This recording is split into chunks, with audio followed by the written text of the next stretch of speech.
පහුගිය කාලේ පුරාවටම ඔයගොල්ලෝ ගොඩ දෙනෙක් මට කිව්වා ආටිෆිෂල් ඉන්ටෙලිජන්ස් ගැන ටිකක් කතා කරමු කියලා. ඒ වගේම තමයි මට අවස්ථාවක් හම්බුණා ජාතික රූපවාහිනී වැඩසටහනකත් මේ ගැන කතා කරන්න. හැබැයි මම දන්නවා ටෙක් ට්‍රැක් බලන ඕගොල්ලෝ කැමති මේ දේවල් ගැන මීට වඩා ගොඩාක් ගැඹුරින් කතා කරන්න. ඉතින් ඒ හින්දා මං හිතුවා මේ ගැන වීඩියෝස් කීපයක්ම කරන්න ඕන කියලා. ඉස්සර කාලේ තිබිච්ච ආටිෆිෂල් ඉන්ටෙලිජන්ස් ප්‍රෝග්‍රෑම් හැම එකක්ම වගේ නිර්මාණය කරලා තියෙන්නේ මොකක් හරි එක වැඩකට. එතකොට මේ කම්පියුටර් එක කරන්නේ එයා ඒ කරන වැඩේ විය හැකි සියලුම දේවල් සලකා බලලා වඩාත්ම තර්කානුකූල දේ තෝරගන්න එක. අපි මේකට කියන්නේ බෲට් ෆෝස් කරනවා කියලා. ඉතින් මේ වගේ කම්පියුටර් එකකට පුළුවන් නිශ්චිත සම්භාවිතාවයක් තියෙන වෙලාවකදී ඒ වගේම තර්කානුකූලව තෝරා ගැනීමක් කරන්න පුළුවන් වෙලාවකදී අපේ මොළයටත් වඩා ගොඩාක් වේගයෙන් තීරණ ගන්න. ඉතින් ඒ කාලේ මේ වගේ AI තියෙන කම්පියුටර් එකක් තිබුණොත් එහෙම ඒකට තිබිච්ච ලොකුම චැලෙන්ජ් එක තමයි මිනිස්සෙක් එක්ක චෙස් ගේම් එකක් ප්ලේ කරන එක. IBM එකෙන් හදලා තිබුණා Deep Blue කියලා කම්පියුටර් එකක්. මේ කම්පියුටර් එක විශේෂයෙන්ම නිර්මාණය කරලා තිබුණේ චෙස් ප්ලේ කරන්න. ඒ කාලේ හිටපු ලෝකේ අංක 1 චෙස් ශූරයා තමයි ගැරි කැස්පරොව්. ඉතින් මේ කම්පියුටර් එක හදපු විද්‍යාඥයෝ තීරණය කරා මේ කම්පියුටරේට අවස්ථාවක් දෙන්න ඕන කියලා ගැරි කැස්පරොව් එක්ක චෙස් ගේම් එකක් ප්ලේ කරන්න. ඉතින් ඒ කාලේ හිටපු හැමෝම කිව්වා ගැරි කැස්පරොව්ට හරිම ලේසියෙන් පුළුවන් වෙයි කියලා මේ Deep Blue කියන කම්පියුටර් එක පරාද කරලා දාන්න. මොකද ඒ කාලේ කවුරුත් විශ්වාස කරේ නැහැ කෘත්‍රිම බුද්ධියකට පුළුවන් වෙයි කියලා අපේ මිනිස් මොලේ අභිබවා යන්න. ඉතින් හැමෝම බලාපොරොත්තු වෙච්ච විදිහටම ගැරි කැස්පරොව්ට පුළුවන් වුණා හරිම ලේසියෙන් මේ Deep Blue කියන කම්පියුටර් එක චෙස් ගේම් එකකින් පරාද කරලා දාන්න. ඉතින් මේ Deep Blue කියන කම්පියුටර් එකේ පරාජයට ප්‍රධාන වශයෙන් හේතු වුණේ මේකේ තියෙන ප්‍රොසෙසින් පවර් එක. චෙස් වල තියෙන ගොඩාක් ලොකු සම්භාවිතා කුලකයක්.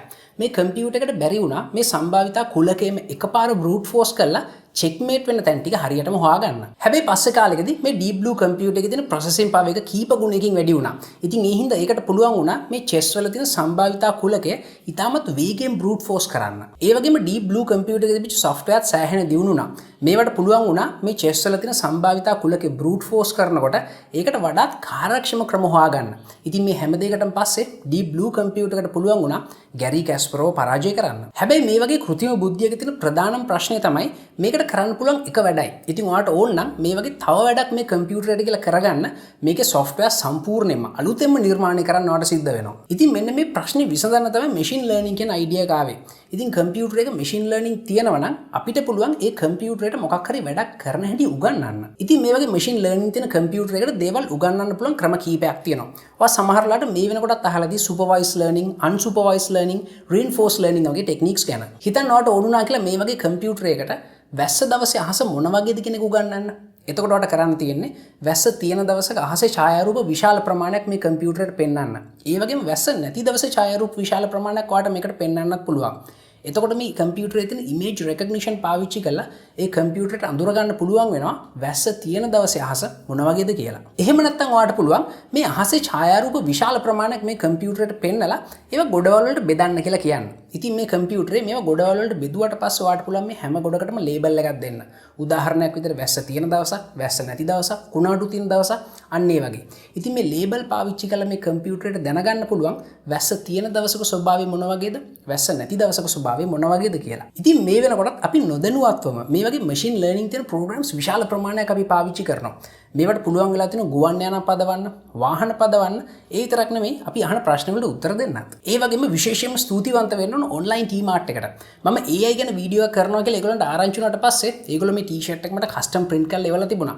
ඉතින් ඔයත් කැමති නම් මේ වගේ ටී-ෂර්ට් එකක් කස්ටම් print කරගන්න Facebook එකට ගිහලා ඔන්ලයින් ටීමාර්ට් කියලා සර්ච් කරලා බලන්න. එතකොට ඒගොල්ලන්ගේ page එක හම්බෙයි. ඒ page එකට message එකක් දාන්න. ඉතින් මේ කෘත්‍රිම බුද්ධිය ගැන කතා කරනකොට ගොඩක් දෙනෙක් නිතරම කියන දෙයක් තමයි මේ වගේ කෘත්‍රිම බුද්ධිය කොච්චර දියුණුනත් මේවට අලුත් දැනුම නිර්මාණය කරන්න බෑ. ඒ වගේම නිර්මාණශීලී වෙන්න බෑ. ඒ වගේම අපි වගේ හැඟීම් වලට සංවේදී වෙන්න බෑ කියලා. ඒත් ඒක ඇත්තටම එහෙමද? ඉතින් ඒ ගැන වීඩියෝස් කීපයක් මම ඉස්සරහට කරන්න බලාපොරොත්තු වෙනවා. ඉතින් මේ ගැන ගොඩක් විස්තර ඕගොල්ලෝත් දන්නවා ඇති. ඒ හැම දෙයක්ම අපි කතා කරමු පල්ලෙහා තියෙන කමෙන්ට් සෙක්ෂන් එකේ. සයන්ස් ඇන්ඩ් ටෙක්නොලොජි ගැන අලුත්ම විස්තර ඉක්මනටම දැනගන්න කැමති නම් ලයික් කරන්න මගේ Facebook page එකට, follow කරන්න මම Twitter එකේ, වගේම Google Plus වල.